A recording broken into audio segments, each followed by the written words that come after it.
Anaconda. இந்த படம் எப்படி இருக்குது, படத்தோட கதை என்ன அப்படின்னா, இந்த ரிவ்யூ கேட்டதுக்கப்புறம் இந்த படத்தை பார்க்கணும்னு தோணுச்சுன்னா பாருங்கள், இல்லைனா ஸ்கிப் பண்ணிடுங்க. அதாவது இந்த 90ஸ்லலாம் இந்த அனகொண்டா அப்படிங்கிற ஒரு படம் வந்துச்சு இல்லையா, அந்த படம் அளவுக்கு இந்த படம் இருக்கா இல்லையா அப்படிங்கிறத இந்த வீடியோ பார்த்து தெரிஞ்சுக்கோங்க. படத்தில் ஜாக் அப்புறம் பால், இதில் ஜாக் வந்து இந்த பெரிய படங்களெல்லாம் எடுக்கணும் அப்படின்னு ஆசைப்படுறாரு. ஆனால் இப்போ அவர் இந்த வெட்டிங் வீடியோகிராஃபராக இருக்கார். அப்படி இந்த பக்கம் பார்த்தீங்கன்னா பால் வந்து ஒரு பெரிய நடிகர் ஆகணும் அப்படின்னு அவருக்கு ஒரு ஆசை இருக்குது. ஆனால் அவருக்கு வந்து அவர் கிடைக்கிற வாய்ப்பெல்லாம் இந்த சின்ன சின்ன கேரக்டராக நடிக்கக்கூடிய ஒரு ஆளாக இருக்கார் இப்போது. அப்படி இவங்க ரெண்டு பேரும் சின்ன வயசில் ஒரு ஷார்ட் ஃபிலிம் பண்ணியிருக்காங்க. அப்படி ஒரு இவங்களோட ஃப்ரெண்ட்ஸோட ஒரு பர்த்டே ஃபங்க்ஷனுக்கு போகிறாங்க. அங்கே வந்து அந்த ஷார்ட் ஃபிலிமை போட்டு காட்டுறாங்க. அப்போ இவங்களுக்குள்ளே ஒரு ஆசை வருது, திரும்பவும் இந்த மாதிரி நம்ம ஏன் திரும்பவும் இந்த மாதிரி ஒரு படம் எடுக்கக்கூடாது அப்படின்னு சொல்லிட்டு இவங்க எல்லாருமே ஃப்ரெண்ட்ஸாக சேர்ந்து இந்த அமேசான் காட்டுக்குள்ளே போகிறாங்க.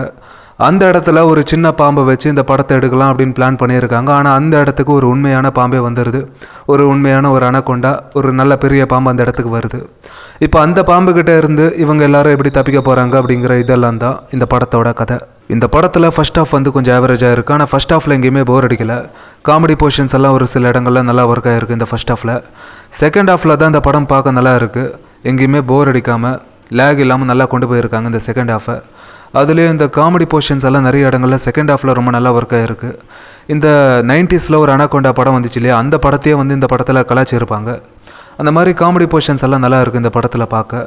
பர்ஃபார்மன்ஸ் அப்படின்னா படத்தில் நடித்தவங்க எல்லாருமே ரொம்ப நல்லா பர்ஃபார்ம் பண்ணியிருக்காங்க இந்த படத்தில்.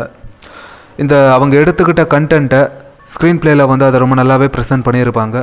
மொத்தத்தில் நீங்கள் இந்த படத்தை வந்து ஒரு 90ஸ்ல வந்த அந்த அனகொண்டா படம் மாதிரி இருக்கும் அப்படின்னு நினச்சி போனீங்க அப்படின்னா தேட்டருக்கு உங்களுக்கு கண்டிப்பாக ஏமாற்றம். ஆனால் நீங்கள் அந்த மாதிரி இல்லாமல் ஒரு நல்ல என்டர்டெயின்மெண்ட் காமெடி படம் அப்படின்னு நினச்சி போனீங்கன்னா தேட்டரை விட்டு வெளியே வரும்போது ஒரு நல்ல காமெடி படத்தை பார்த்துருக்குன்ற மாதிரி ஒரு ஃபீலோடு வருவீங்க.